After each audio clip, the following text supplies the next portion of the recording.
ನಮಸ್ಕಾರ ಪ್ರಿಯ ಬಂಧುಗಳೇ. ಇಂದು ನಾನು ಮಾತನಾಡಲು ಹೊರಟಿರುವ ವಿಷಯ ಭಕ್ತಿ ಎಂದರೇನು?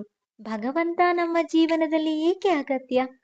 ಭಕ್ತಿ ಅಂದ್ರೆ ಕೇವಲ ದೇವಸ್ಥಾನಕ್ಕೆ ಹೋಗೋದೂ ಅಲ್ಲ. ಭಕ್ತಿ ಅಂದ್ರೆ ಕೇವಲ ಹೂವನ್ನಿಟ್ಟು ಕೈ ಮುಗಿಯೋದೂ ಅಲ್ಲ. ಭಕ್ತಿ ಅಂದ್ರೆ ನಮ್ಮ ಮನಸ್ಸನ್ನ ಶುದ್ಧವಾಗಿಟ್ಟುಕೊಂಡು ಭಗವಂತನನ್ನ ನೆನೆಸಿಕೊಂಡು ಸತ್ಕರ್ಮದಲ್ಲಿ ನಡೆಯೋದು. ಇಂದು ನಮ್ಮ ಜೀವನ ತುಂಬಾ ವೇಗವಾಗಿ ಓಡ್ತಾ ಇದೆ. ಬೆಳಗ್ಗೆ ಎದ್ದ ತಕ್ಷಣ ಮೊಬೈಲ್, ಸ್ಟ್ರೆಸ್, ಕಾಂಪಿಟೇಷನ್, ಟೆನ್ಷನ್. ಆದ್ರೆ ಇವೆಲ್ಲದರ ಮಧ್ಯೆ ನಾವು ಮರೆತು ಬಿಟ್ಟಿರುವುದು ಏನೆಂದು ಗೊತ್ತಾ? ನಮ್ಮೊಳಗಿನ ಆತ್ಮಶಾಂತಿ. ಅಲ್ಲಿಗೆ ಭಗವಂತ ಕೂಡ ಬರುತ್ತಾನೆ. ಭಗವಂತ ಅಂದ್ರೆ ಭಯಪಡಿಸುವ ಶಕ್ತಿ ಅಲ್ಲ. ಭಗವಂತ ಅಂದ್ರೆ ನಮ್ಮನ್ನ ಹಿಡಿದು ನಡೆಸುವಂತಹ ಶಕ್ತಿ. ಭಗವಂತ ಮೇ ಭಗವಂತನ ಮೇಲೆ ನಂಬಿಕೆ.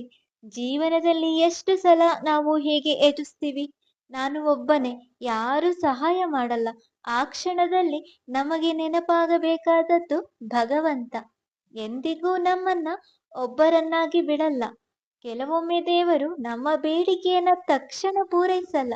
ಅದಕ್ಕೆ ಕಾರಣ ಅವನಿಗೆ ನಮಗಿಂತ ಚೆನ್ನಾಗಿ ಗೊತ್ತು ನಮಗೆ ಯಾವುದು ಒಳ್ಳೆಯದು ಅಂತ. ನಾವು ಕೇಳಿದ್ದನ್ನ ಕೊಡದಿದ್ದರೂ ನಮಗೆ ಬೇಕಾದ್ದನ್ನ ದೇವರು ತಪ್ಪದೇ ಕೊಡುತ್ತಾನೆ. ಇನ್ನ ಕಷ್ಟದ ಸಮಯದಲ್ಲಿ ಭಕ್ತಿ ಜನ್ಮ ಪಡೆಯುತ್ತದೆ.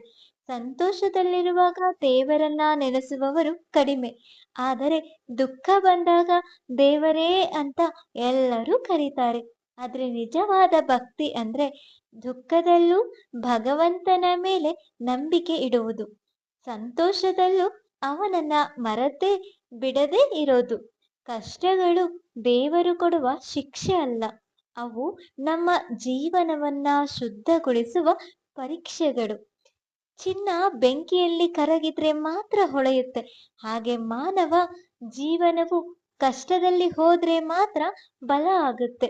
ಇನ್ನ ನಮ್ಮೊಳಗೆ ದೇವ್ರಿದ್ದಾನ? ನಾವು ಹೊರಗೆ ದೇವರನ್ನ ಹುಡುಕ್ತೀವಿ, ದೇವಾಲಯ, ತೀರ್ಥಕ್ಷೇತ್ರ, ಪೂಜೆ, ಹರಕೆ ಅಂತ. ಆದ್ರೆ ಸತ್ಯ ಏನ್ ಗೊತ್ತಾ? ಭಗವಂತ ನಮ್ಮೊಳಗೆ ಇದ್ದಾನೆ. ನಮ್ಮ ಅಂತರಾತ್ಮದಲ್ಲಿ, ನಮ್ಮ ಸತ್ಯವಾದ ಮಾತಿನಲ್ಲಿ, ನಮ್ಮ ಒಳ್ಳೆಯ ಕೆಲಸದಲ್ಲಿ. ಅಲ್ಲೇ ದೇವರು ಕಾಣಿಸುತ್ತಾನೆ. ಯಾರಿಗೂ ನೋವು ಕೊಡದೆ ಬದುಕಿದ್ರೆ, ಸತ್ಯವನ್ನ ಕೈ ಬಿಡದೆ ನಡೆದುಕೊಂಡ್ರೆ ಅದೇ ದೇವರ ಪೂಜೆ. ಇನ್ನ ಭಕ್ತಿ ಜೀವನವನ್ನ ಹೇಗೆ ಬದಲಾಯಿಸುತ್ತೆ? ಭಕ್ತಿ ನಮ್ಮ ಸಮಸ್ಯೆಗಳನ್ನ ಮಾಯ ಮಾಡಲ್ಲ, ಆದ್ರೆ ಸಮಸ್ಯೆ ಎದುರಿಸುವಂತಹ ಶಕ್ತಿ ಕೊಡುತ್ತದೆ. ಭಕ್ತಿ ಹಣ ಕೊಡಲ್ಲ, ಆದರೆ ತೃಪ್ತಿಯನ್ನ ಕೊಡುತ್ತೆ. ಭಕ್ತಿ ಜಗಳ ಕಡಿಮೆ ಮಾಡುತ್ತದೆ.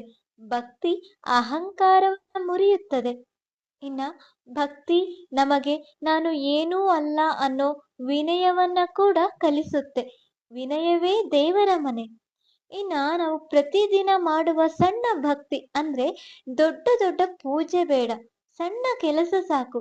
ಬೆಳಿಗ್ಗೆ 1 ನಿಮಿಷ ದೇವರ ಹೆಸರು ನೆನೆಸಿ ಯಾರಿಗಾದರೂ ಸಹಾಯ ಮಾಡಿ. ಕೋಪ ಬಂದಾಗ ಸ್ವಲ್ಪ ಮೌನವಾಗಿರಿ. ತಪ್ಪು ಮಾಡಿದರೆ ಒಪ್ಪಿಕೊಳ್ಳಿ. ಇದೇ ನಿಜವಾದ ಭಕ್ತಿಯ ಕಾರ್ಯಗಳು.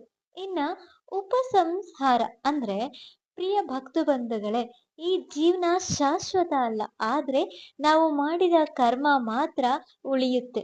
ಭಗವಂತನನ್ನ ಭಯದಿಂದ ಅಲ್ಲ, ಭಕ್ತಿಯಿಂದ, ಪ್ರೀತಿಯಿಂದ ನೆನೆಸೋಣ. ನೀನು ನನ್ನ ಜೊತೆ ಇದ್ದೀಯಾ ಅನ್ನೋ ಭಾವನೆ ಬಂದರೆ ಜೀವನದ ಯಾವ ತೊಂದರೆಯೂ ದೊಡ್ಡದಾಗಿ ಕಾಣಿಸಲ್ಲ. ಎಲ್ಲರ ಜೀವನದಲ್ಲೂ ಭಗವಂತನ ಕೃಪೆ ಸದಾ ಇರಲಿ. ಜೈ ಶ್ರೀರಾಮ್. ಓಂ ನಮಃ ಶಿವಾಯ.